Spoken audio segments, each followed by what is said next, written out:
Olá, seja muito bem-vindo ao canal Vir a Ser, diálogo sobre o desenvolvimento infantil. Hoje eu tenho dois convidados para fazer um gostoso bate-papo. Eles vão falar sobre o que não te contaram sobre ser pai. Gostaria que vocês se apresentassem, podemos começar por você, Arthur? Podemos, meu nome é Arthur, eu sou publicitário, músico, humorista, pai da Rosa e pai do José. Só isso? Só isso. Só. Eu sou o Giovanni, eu sou o pai da Liz, de 2 anos e 5 meses. Eu sou publicitário também, mas não sou músico, não sou humorista, embora com a Liz eu tente ser. Você é. Bom, eu quero começar então esse bate-papo bem descontraído, porque a ideia é vocês vão representar vários homens, né? Então vocês vão falar o que não contaram, o que não te contaram sobre ser pai. Eu acho que são muitas coisas, né, que não me contaram sobre ser pai. Cada dia a gente descobre uma. Mas acho que uma das coisas que eu sempre penso, que eu não sabia que eu teria que lidar com uma criaturinha tão parecida comigo, não só nas qualidades, mas nos defeitos também, nas características. E o que eu acho mais desafiador, que ninguém me contou, é que eu teria que lidar com situações do tipo onde eu vejo os meus filhos cometendo erros que eu já cometi, que eu já sei que não é por aí, e que eles não têm maturidade ou inteligência emocional ou qualquer coisa parecida para entender o que eu tenho para explicar.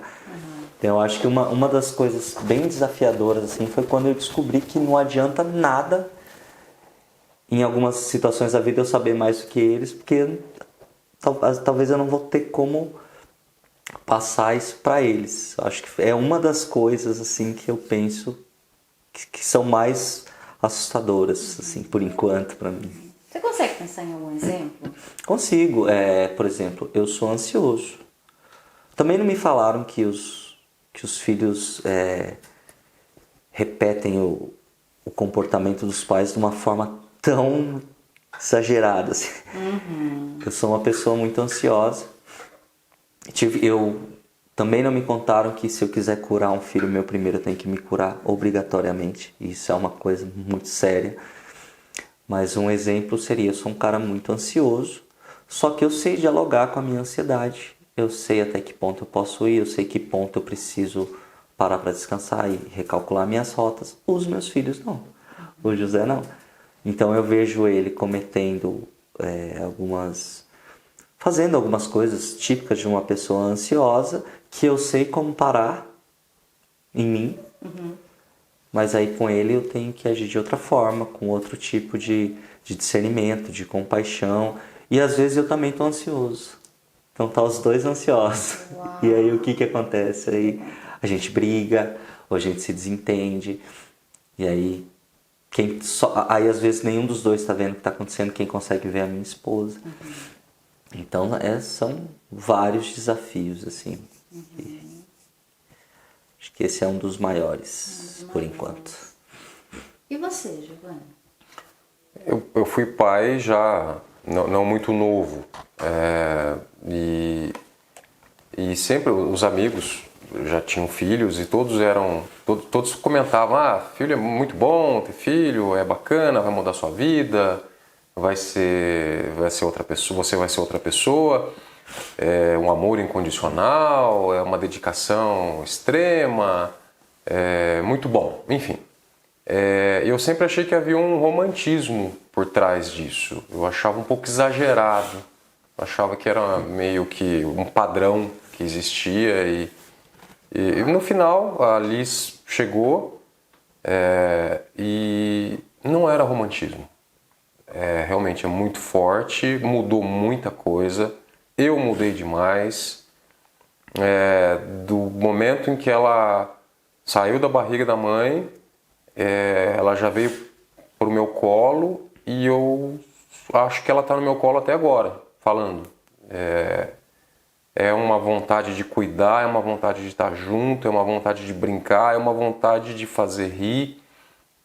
Então, na verdade, não é o que não me contaram sobre ser pai. Na verdade, me contaram. É que eu não acreditava. E aí eu comecei a acreditar e comecei a viver isso. Não me vejo, não consigo ver minha vida sem ela, sem estar próximo a ela, sem cuidar dela. E outra coisa que não me contaram, e aí sim que não me contaram, que não é muito divulgado, aliás, como é doído quando fica doente. E fica doente. É desorganizador demais, assim. Você não rende, eu não rendo, em qualquer circunstância, em qualquer lugar. É incrível como isso machuca a gente. É essa coisa do cuidado. E a doença faz parte, né? Acho que faz parte dessa formação, dessa questão de saúde do corpo, enfim. Mas é muito doído. Então, contaram, eu não acreditei, e essa parte da doença tem machucado muito, tem feito muito mal. Mas eu tenho que aceitar que é uma etapa, são etapas. E como que você busca caminhos assim para tentar minimizar o tanto que isso é sofrido para você? Estudando, pesquisando, conversando com a minha esposa, buscando entender, buscando referência de pessoas que já tiveram filhos, de pessoas que já passaram por isso. É até um pouco estranho, mas é um alívio quando eu encontro alguém que tem uma criança da idade da minha filha e a primeira coisa que eu pergunto é: fica doente? A pessoa fala muito, eu falo, ufa, é um alívio. É feio até falar isso, mas me alivia quando eu vejo que é normal. Porque não é normal. Para mim não é normal. Não era. Isso não se fala. Isso eu não vejo sendo comentado. Fala que é a privação do sono, é cansativo, exige muito. Sim, faz parte. Ter filho é isso. É dormir pouco, é cuidar muito. Mas ninguém comentou como fica doente e como isso machuca a gente. Pelo menos me machuca muito. Interessante que vocês dois relataram situações diferentes, né? Mas acredito que dói para ambos, né? O que um falou, o que o outro falou. Acho que vocês também estão buscando aí uma identificação. Quando vem o pai, nasceu a paternidade, vocês acessam os registros dos pais de vocês, da relação dos pais, da relação que vocês tiveram filho com o pai de vocês? Totalmente. Eu descobri a paternidade do meu pai. Eu exagero, talvez, mas eu sinto que eu descobri o peso da paternidade do meu pai só depois que eu fui pai. Que eu consegui entender o que ele queria dizer, o que ele queria fazer com as coisas que ele fazia, o que ele queria dizer com as coisas que ele dizia. Eu acho que quando eu tive os meus filhos foi automático esse downloading de informações que ele tentou me passar e eu não entendia. E por que eu não entendia? Agora eu sei, eu não entendia porque eu não tinha como entender, porque eu não era pai. Mas assim, automaticamente, com certeza, não tenho nem a menor dúvida. Você se pega fazendo algumas coisas com o filho assim, tipo, tô fazendo igual meu pai. O tempo todo. O meu pai, uma das coisas que ele me ensinou é que eu teria a oportunidade de aprender diversas coisas com ele, reter as coisas que eu achava que era legal, reproduzir no meu filho o que eu achava que era legal e eliminar o que eu não achava que era legal. Muita coisa é uma repetição do comportamento, que eu só consegui notar isso porque eu tenho uma esposa, que eu também vejo que ela também repete os comportamentos da mãe dela e tal, e a gente conseguiu se policiar em relação a isso. Mas tudo de bom que eu aprendi, eu tento passar adiante. Tudo que eu acho que não serviu para mim, eu tento reter e tento passar o que eu aprendi daquilo de uma outra forma. Fazer um filtro aí, né? Fazer um filtro das coisas que não me fizeram bem, mesmo sabendo que a intenção do meu pai era com tudo com o que ele podia fazer na hora e com o jeito que ele sentia, de acordo com as coisas que ele viveu. Aquilo era o melhor que ele tinha, mas de repente para mim eu notei que em alguma parte da minha vida aquilo não foi muito legal, aí eu tento fazer diferente, tentando acertar, já com a certeza de que também vai ter uma série de coisas que vão bater na trave. E eu acho que levar isso com leveza também, né? Porque tudo bem. Uma das coisas muito importantes que eu aprendi e resolvi muito cedo com terapia e muita conversa é que os meus pais fizeram o que puderam fazer. O amor deles sempre foi inquestionável para mim e é até hoje. Então eles fizeram o que fizeram com o que tinham por amor. Então tem até uns livros que falam que a culpa é dos pais e tal. Eu não atribuo. Eu acho que eu passei por várias coisas que me construíram. Algumas delas eu acho que eu não considero que foram erros dele, eu considero que foram coisas da vida. Então eu dialogo com isso de uma forma muito leve. E isso faz com que eu consiga também sentir uma leveza na hora de passar alguma coisa para os meus filhos e até de errar com eles, que a gente erra o tempo todo, né? Eu erro bastante, assim, e acerto também com os meus filhos. Mas eu acho que o segredo para essa leveza foi estar de bem com os meus pais, assim. Para você, Giovana? Como o Arthur falou, eu repito muito o que eu tive com meu pai, que meu pai passou para mim, principalmente na questão dos cuidados. Acho que ficou até implícito ou explícito na minha primeira resposta essa questão do cuidado, quando eu enfatizei a doença. Enfim, o estar mal e prover uma coisa boa, prover a saúde, prover o bem-estar. Meu pai sempre foi muito exagerado com os cuidados. É bom, mas tem um lado ruim. E ele foi uma presença paterna extremamente positiva, um cara muito legal, que me ensinou assim, de positivo? de valores, de princípios, me ensinou muita coisa. Me ensinou não, é o exemplo, né? Não foi pela fala, foi pelo exemplo, a questão de valores, de ética, de honestidade, tudo ligado à relação com a sociedade, com as pessoas, o respeito, a educação.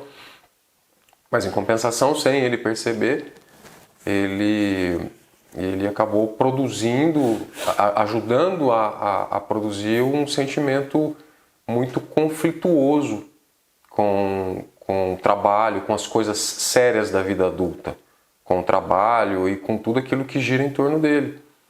E eu carrego isso. Eu sou uma pessoa que leva tudo muito a sério, né? E essa é uma preocupação que eu tenho com a Liz, sem perceber, por mais que eu tente disfarçar, por mais que eu tente esconder isso tudo, eu sei que ela vai perceber, ela vai processar, ela vai registrar, e eu não quero que ela, na vida adulta, leve tão a sério, com tanta intensidade, com tanto conflito, esses problemas que a vida adulta traz para todo mundo. Que ela seja mais leve, se ela consiga enfrentar o que todo mundo enfrenta de uma maneira mais leve, uma maneira mais suave, que não cause tanto desgaste emocional, como eu sei que isso acontece. Mas essa questão do cuidado, eu tenho que me policiar. E aí sim entra a parceria com a minha companheira, evidente, porque um ajuda a modular o exagero do outro. Cada um vai trazer, vai proporcionar coisas da sua formação, da sua educação, da sua criação. E tanto eu quanto ela, a gente vai exagerar em alguns pontos. Então, essa conversa, essa parceria tem que ser muito forte. Calma, porque passou um pouco, não precisa de tudo isso. Então essa equipe tem que funcionar bem, tem que ter muito diálogo, né? Então eu acho que é isso. Vocês já viveram uma situação que foi desesperadora, assim, vivendo com o filho ou com a filha, né? E que hoje vocês contam dando risada, com um tom de humor, falam, nossa, passei por isso, nossa, hoje eu vejo foi engraçado. Pode você. Várias, eu acho. Principalmente com relação às coisas que as crianças fazem. Pequenininho, né? A Liz, ela tinha muito problema de refluxo, e o que fazia acordar de madrugada e chorar muito, um choro que eu falava que era um choro desesperador, era um choro que estralava, mas que a criança chora e estrala tudo, era desesperador, então era angustiante, era muito, muito pesado, mas que acabava sendo, hoje eu olho e acaba sendo gostoso porque a gente busca soluções mirabolantes para uma criança que provavelmente não sabe o que está acontecendo, não entende o que está acontecendo, só os adultos é que sabem, então envolve dança, envolve música, envolve careta, envolve malabarismo, tudo para fazer a criança relaxar, parar de chorar, parar de sofrer e, quem sabe, até dormir.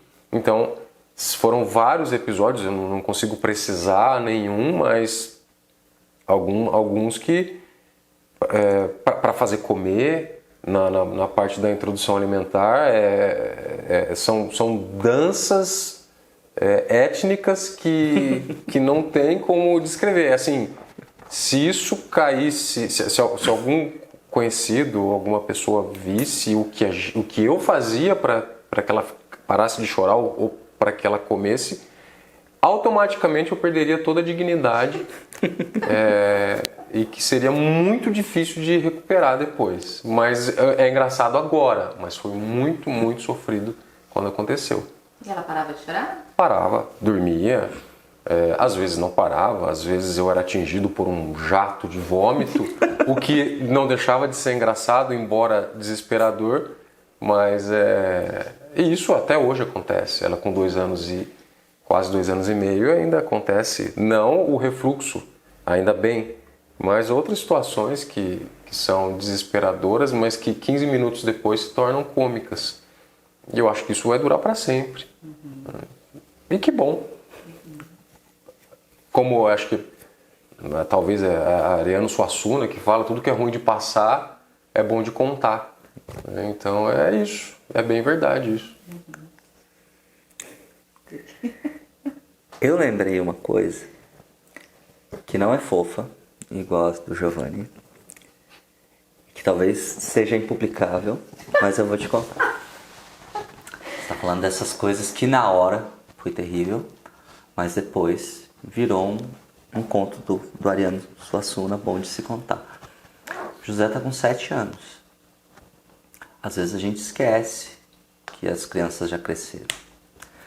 E o José é extremamente grudado com a Ana. Assim como a Rosa grudada comigo. Não sei por que isso acontece.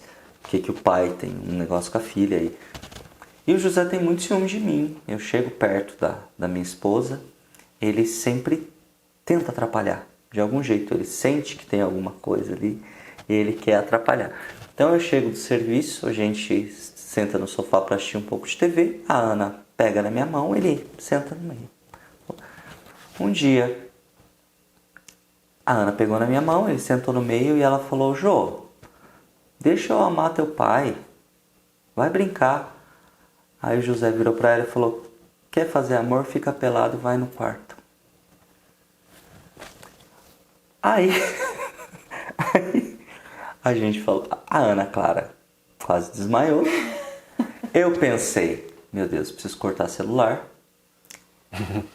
E aí, de repente, eu perguntei pra ele: que história é essa, José? Você acha que eu nunca vi vocês? Nunca vi o quê, José? Você acha que eu não consigo ver pelo buraco da fechadura? Aí a gente ficou nessa situação que você tá. Paramos o interrogatório. Liguei pra minha irmã, que é uma idiota. Falei, ela tem os filhos dela, um tem 20, outro tem 18. Falei, Dan, aconteceu isso, isso e isso. O que eu faço agora? Ela falou, cola uma fita na fechadura. Eu falei, não. Não é isso que eu falo. Então eu acho que essa foi uma situação. Gente, um menino de 7 anos. Eu acho que ele tinha Perspicácia. 6 quando ele fez isso. E totalmente, a gente foi totalmente pego pelo... Não botamos fé. E é claro que eu fui lá na fechadura. Ver o tamanho do... Cara, aqui ó. O que ele viu eu não sei. Aí já eu acho que é mais com a psicóloga mesmo, nessa conversa. Passou do meu... da minha... Não sei o que ele viu e a gente teve que conversar com a psicóloga. Falei, e aí, o que a gente vai fazer? Que conversa, não conversa. A gente foi deixando pra lá, colamos o adesivo e tá bom. Não, brincadeira. Mas é uma situação. Gente, Nossa. que constrangedor É uma isso. situação constrangedora. E assim, ele continuou falando numa boa. E aí, de fato, ele tomou o lugar, né? Na hora. E a gente ficou os dois apáticos. Assim. O que é isso? O que aconteceu? Como é que pode? Porque todo adulto toma cuidado. E a gente acha que ele tá tomando cuidado pra caramba. E às vezes não tá tomando cuidado pra caramba. Ou a criança cresceu a ponto de aquele cuidado ser pouco. Né? Eu faço ideia dos malefícios de um treco desse. Mas acho que tá todo mundo sujeito a correr esse risco. Mas eu acho que foi uma das coisas, sem dúvida, assim, que constrangeu os dois na mesma hora, no mesmo dia. Não teve nada pior do que isso. A ponto de não saber nem o que dizer. Né? Não sabe, Mudar não. de assunto. Não dá, vai brincar, tchau. Dá o tapa, não, brincadeira. Brincadeira, mas esse dia foi... Desculpa, gente, não queria deixar esse clima aqui, não. Nossa, eu tô aqui pensando. Não, mas uma coisa que eu gostaria de falar com você sobre coisas que não me contaram é como é diferente assim a criação do menino e de uma menina. É mesmo. Porque Nossa, legal falar isso. eu sinto assim, e eu não sei, eu vou te falar o que eu sinto como uma pessoa normal, tá? Eu sinto que um eu tenho que proteger e o outro eu tenho que preparar para o mundo. Um grande erro, uma grande dificuldade que eu preciso resolver. A Rosa eu preciso proteger e o José eu preciso que apanhe, não de mim, do mundo, para calejar e para ele, né? E aí então eu preciso fazer um exercício onde eu preciso fazer com que a Rosa apanhe um pouco do mundo e o José eu consiga ter um pouquinho mais flexibilidade. É muito diferente. E aí onde geralmente as pessoas da família falam, você gosta mais de um, você gosta mais de outro, você tem mais afinidade com a menina, a mãe tem mais afinidade. Eu e a Ana a gente discute muito isso. Porque ela tem uma necessidade maior de proteger o José e expor a Rosa. Expor, quando eu falo expor, você entende o que eu estou falando, né? Deixar que ela passe por... passou por alguma coisa na escola, ótimo, tem que passar. Não, tadinha, vem cá. E eu acho isso muito louco na minha cabeça. Ninguém me falou que eu teria... que meu coração e que meu cérebro ia se dividir em relação a opiniões da criação deles, de 2 filhos, de forma diferente, né? Por que um me toca de um jeito e outro me toca do outro? Por que eu sou motivado a ter uma atitude assim e uma atitude assada com o outro? Isso ninguém me falou. E uma coisa que o Giovanni falou que é muito importante, que eu também não sabia que ia ter que estudar tanto. Né? Porque paternidade, na minha época, faz beleza, vai lá, só não deixa morrer, ajuda na educação, né? E não, por exemplo, ainda mais em relação à psicologia, até um profissional da psicologia infantil, hoje, por exemplo, eu acho que é imprescindível. Não consigo ver a minha vida, a minha família, sem um profissional para acompanhar, né? Sobretudo as crianças. Aí a gente tende a não usar aquela teoria da máscara do avião, né? Porque o certo é a gente colocar primeiro na gente, depois na criança. Aí a gente tende a colocar primeiro na criança, né? Pagar o psicólogo da criança e a gente vai ficando de lado. Mas assim, eu não imaginava que eu ia ter que estudar tanto para aprender tanto sobre o comportamento humano para poder lidar com essas situações e com dúvidas que eu jamais teria. Poxa, como é que eu Que dúvida, que tipo de dúvida, que ser humano tem uma dúvida dessa? Por que que eu protejo mais a menina? E aí já envolve uma outra conversa, que é uma outra pauta machista, que daí já entra num... Porra, tá tanto de coisa. Você falou duas coisas que eu quero muito falar um pouco mais, assim, né? Primeiro da educação, né? Da menina e do menino. Por que você sentiu essa diferença? Por que pra Rosa tem que proteger e o José tem que deixar apanhar, entre aspas, né? Que você colocou. O que você atribui esse pensamento que você teve? Olha, Fernanda, eu converso muito com a Ana sobre isso. A gente nunca chegou a uma... Porque ela também é assim, né? Com o José, no caso. Ela protege o José e tende, como eu já disse, a gente nunca chegou a uma... A gente continua procurando resposta, assim, né? A gente nunca... Mas eu acho que eu, sendo um cara que foi criado num sistema extremamente machista, que teve que aprender a dialogar com o próprio machismo e lutar contra, e saber o tamanho que isso é, eu acho que eu sou totalmente influenciado a protegê-la. E aí já é uma outra pauta muito complicada, porque talvez não é isso que ela precise agora, de uma proteção, mas eu sou um pai, né? Então eu acho que é uma coisa que vai além, né, em relação a essa discussão. Não estou falando de proteger a minha esposa, nem de proteger uma outra mulher, estou falando de proteger a minha filha. Só que eu acho que eu fico muito mais neurótico porque eu fui criado pelo machismo e eu sou cúmplice desse machismo. Eu sei o que o machismo faz contra a mulher. Eu luto contra e eu estou colocando uma filha no mundo que é totalmente machista, né? Bom, chegada de um filho muda bastante, né? Vocês falaram aí o que não contaram, né, para vocês sobre ser pai. Falaram um pouquinho aí dos desafios. Mas uma coisa também eu gostaria de ouvir, né, de vocês, o que muda na dinâmica, na rotina de casa, casal. Muda muito, né? Tem muito conteúdo, a gente estuda muito, né, para ser pai. A gente tem que aprender muita coisa relacionada a todos os assuntos que envolvem saúde física, emocional. Mas é engraçado que, conversando com a minha companheira, a gente percebeu que não tem nada falando sobre os casais. Ser um bom pai, ser uma boa mãe, cuidados, enfim. Mas e o casal? Porque quando o filho chega, muda tudo. Muda tudo. Éramos só os dois. A dedicação era exclusiva um para o outro. Os planos eram apenas envolvendo os dois. Mudou. Somos em 3. E a dedicação já não é mais exclusiva para um para o outro. A dedicação é quase que exclusiva e total para Liz. E como que fica a dupla que existia antes? E a gente é engolido pela rotina nova com a criança. A gente não para conversar sobre isso. A gente não para perceber o que está acontecendo, se está bom, se não está bom, se está ruim, se está legal. E é difícil. É bem difícil, porque o pai, por um momento, ele é um coadjuvante. Ele está ali, eu estou falando por mim, evidente. Tem o lance do purpério, que antes disso eu nem sabia o que significava essa palavra. É difícil, é uma questão hormonal, é uma questão social.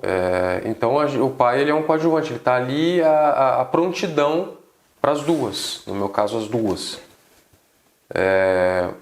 Passado o purpério, que pode durar anos, e o casal? Acabou o casal. Nasceu um pai, nasceu uma mãe, mas não nasceu um casal com filhos. Então isso precisa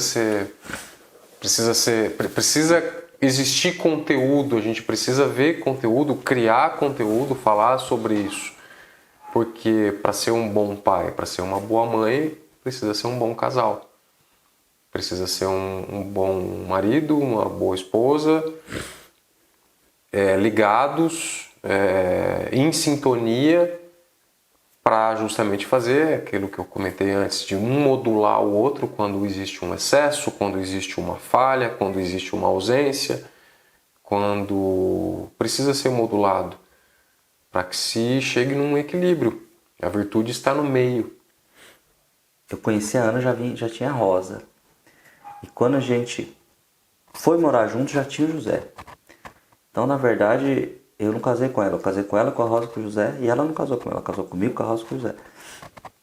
E a gente foi percebendo, a gente tinha uma vontade muito grande de ficar junto, de construir uma família bacana, só que a gente passou pela mesma coisa. De repente era só um pai e uma mãe dentro de uma casa. E a gente tinha alguns propósitos a curto prazo. Assim, a gente, vamos... O começo de casamento tá sem grana, vamos vencer isso aqui primeiro junto? E aí depois a gente vamos... E a gente foi... E a nossa amizade, a equipe foi se formando ali, tudo meio junto, tudo meio acontecendo, com as crianças crescendo e tudo mais. E a gente foi se conhecendo nessa... E a gente sempre conversou muito, eu e a Ana, né? E a gente sempre teve uma coisa assim, da nossa época, todos os casais que casaram no mesmo ano que a gente, dos amigos, em menos de 2 anos se separaram. E a gente sempre falou assim, cara, isso aqui é uma coisa tão séria, vamos tentar 10 anos, assim, só. Então a gente sempre brincou de algumas coisas, assim, que foram sido levadas a sério e devagar. Então a gente passou a criar um tempo de conversa. A gente tentou sair toda quinta, a gente tentou, e aí não tem uma rede de apoio para toda quinta, aí é como fura uma quinta. A gente tentou, não sei o quê. Então o que a gente faz? A gente toma café da manhã junto. Que é onde 90% ela fala das coisas dela. E eu ouço todas elas. Presto muita atenção em todas elas. E é onde a gente se conecta um pouquinho. E aí a gente consegue dar mais um passo no dia. Somos pessoas extremamente diferentes em relação a tudo. A gente parece que a gente parece que a gente se parece, mas a gente se parece muito. A gente tem o mesmo propósito, né? Ela sempre quis uma família, eu sempre quis uma família meio completona assim mesmo, a gente sempre quis desse jeito. Mas a gente conversa muito e a parte que meio que salva muito a gente ri muito. Né? Isso é uma parte assim que é o que eu levo para o meu texto de stand-up, que a gente aprendeu a rir junto das situações, né? E foi virando uma prática tão grande que a gente ri um do outro. E é claro que ela sabe o que me magoa, eu sei o que ela, só que a gente ri muito um do outro. E a gente não deixa passar. As coisas são engraçadas. Por exemplo, 3 horas da manhã você encontra a pessoa com um potinho de morango e eu falo, o que você está comendo? Ela fala granola. E aí é leite condensado, claro que é leite condensado. Então não dá para passar. Então uma coisa que a gente aprendeu é rir de tudo que a gente puder. E assim a gente conseguiu se conectar melhor e a gente foi conseguindo se ver além de ser pai e de mãe. Né? A gente conseguiu ter mais disposição para estar um com o outro, porque a disposição não é só... às vezes você perde a disposição de ver o outro, né? Não é nem de estar, é de ver que aquela pessoa precisa disso, que é uma coisa que você estava comentando nos bastidores aqui, que é uma coisa que a gente aprendeu a rir. A mulher tem tudo sob controle na cabeça dela. O homem ele tem sob controle uma coisa por vez, né? E você tinha comentado de que, poxa, o homem ele tem que ver o que está acontecendo dentro da casa. E o homem não vê mesmo, acabou.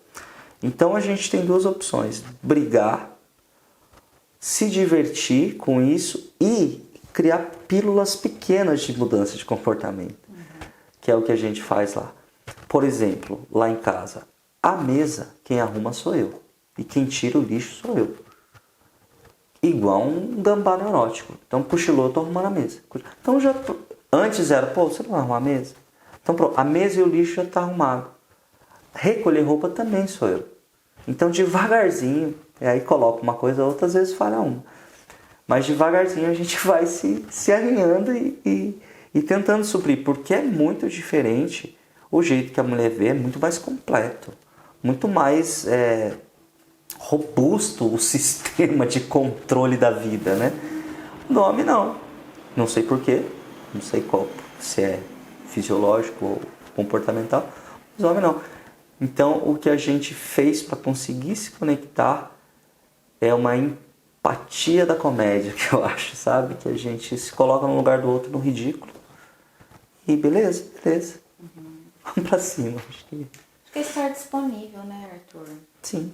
Os dois, né? Acho que principalmente ter o afeto, o amor, que para mim isso é a base de tudo, né?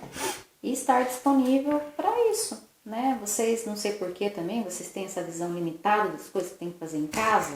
Tem. A gente cansa ter que falar? Cansa, tá? Porque a gente cuida de tudo e isso é uma carga mental pra gente. Mas, acho que como eu aposto muito na minha relação, tem aí um envolvimento muito forte comigo e com o meu companheiro, eu estou disposta, né, a conversar com ele e falar, faça isso, por favor. Né? Mas eu vou falar uma vez só. Porque a gente também tem nossos limites, né? Então, terapia de casal. Então eu acho que é isso, né? Eu acho que não dá pra radicalizar. Eu acho que se tem um amor, tem um afeto... E vai ter um dia que você vai estar atravessado e que vai dar errado. Tem. Né? Não tem jeito, mas eu acho que no final, né, eu aprendi muito, assim, geralmente eu brinco no palco, né, que o que faz um homem ser um homem é uma mulher. Mas eu conheço homens que foram homens sem ter uma mulher do lado, mas muito poucos, né? O que a gente entende mesmo eu, obviamente que estou falando de mim, que entendi de percepção de vida foi porque eu tenho uma esposa, né? E de repente virou para mim um exercício de crescimento. E quando eu comecei a dialogar e perceber isso, o quanto isso é legal, por exemplo, eu cheguei em casa, eu esperava muito, que nem eu cheguei de viagem essa semana, eu esperava que ela tivesse feito tal coisa. Dentro do meu coração eu esperava aquilo e eu queria que ela tivesse feito. Só que ela não fez. Então antes de eu me frustrar, eu tento dialogar tudo que está por trás do que ela estava fazendo no momento em que não fez o que eu esperava que fizesse. Né? Isso eu acho que o homem é bom nisso. A sensação que eu tenho é que, por exemplo, eu me sinto um pouco mais ágil que ela nessa compaixão pela falta do outro ali, em qualquer que seja o assunto. Né? Então a gente vai se ajudando, cada um. E assim, as pessoas eu sempre ouvi que as pessoas não mudam. Eu acho que as pessoas mudam pra caramba. Mudam assim, mas mudam o tempo todo. E o que a gente era o ano passado, eu acho que já não tem mais nada daquilo. O que a gente foi na pandemia.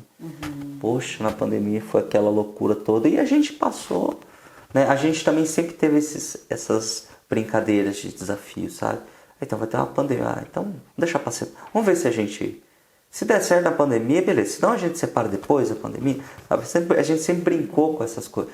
Pô, férias das crianças, primeiras férias com os dois em casa. Bom, se a gente passou junto essas férias, então não precisa separar, né? A gente sempre brincou assim, sabe? E de repente, 9 anos se passaram. Tá tudo bem. Tudo bem, até a próxima. Você quer falar alguma coisa, Giovanni? Não, eu acho que é isso. Eu acho que essa empatia mesmo que tem que ter, essa questão de um trabalho em equipe, como casal, como pai, como mãe, sempre buscando o meio, nem muito, nem pouco, para que todo mundo fique bem, é uma família. Né, estamos aí chegando ao final dessa gravação e é lógico que eu vou pedir uma coisa para você, Arthur, que está dentro das minhas preferidas, não é à toa, não sei porquê. Eu queria que você falasse um pouquinho da história dessa música. Então, essa música, logo que a gente... Essa música chama Vai Lavar Louça, que foi logo que eu comecei a perceber o quanto o trabalho em equipe é muito mais eficiente dentro da casa, né? A gente sempre... Eu vim de uma educação extremamente machista, onde o trabalho doméstico era coisa de mulher. E quando eu me vi num casamento, casado com uma pessoa, e percebi que ela tem desejos, sonhos, trabalha, que ela faz isso e que a casa... Parece idiotice, né, o que eu tô falando? Mas que a casa é dos dois, né? E que isso foi automático, a gente casou e nunca foi conversado isso de... Porque eu tinha até vergonha de expressar uma coisa que eu sempre vi no passado, assim, sabe? E aí eu comecei a ver também o quanto faz bem você lavar uma louça pra tua esposa. O quanto ela fica feliz com isso. E o mais irônico e mais engraçado é que eu fiz a música.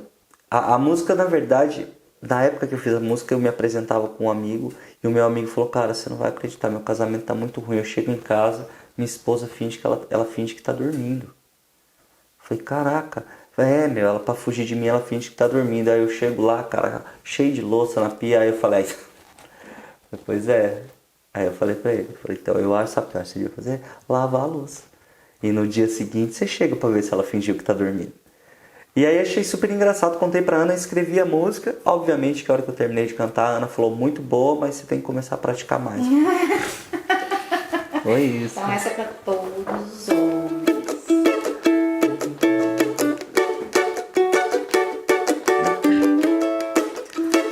Não tá entendendo nada, só reclama no boteco.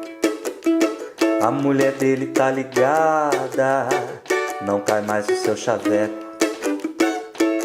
Quando chega em casa, ela finge que tá dormindo. Nem olha na tua cara, abre o olho, meu amigo. Repara no cabelo dela, elogia o esmalte dela. Se liga no sorriso dela, faz tudo pra viver com ela. Repara no cabelo dela, elogia o esmalte dela. Se liga no sorriso dela, faz tudo pra viver com ela. E vai lavar louça, dá banho nas crianças. Vai perder a pança, esquece um pouco essa cerveja. Escuta um pouco ela, cozinha para ela. Pelo menos uma vez, seja o que ela deseja. Vai lavar louça, dá banho nas crianças. Vai perder a pança, esquece um pouco essa cerveja. Escuta um pouco ela, cozinha para ela. Pelo menos uma vez no mês, seja o que ela deseja. Seja o que ela deseja. Repara no cabelo dela. É isso aí. É a música do Vai Lavar Louça. Fantástica. Eu só acho que tem que fazer uma versão atualizada. De que qual Da parte? Da parte que pelo menos uma vez seja o que ela deseja. Ah, é? Tem que atualizar. Tem que ser mais vezes, né? Tem. Um dia é pouco. É, não tá certo. Arthur, Giovanni, muito obrigada pela participação de vocês. Eu acredito que aqui vocês representaram muitos homens. Então, E que todo esse conteúdo, né, possa chegar aí para vocês e tocar de um jeito aí bem bacana, né, que vocês possam se identificar e, enfim, rever a parentalidade, a paternidade. É isso, gente. Obrigada.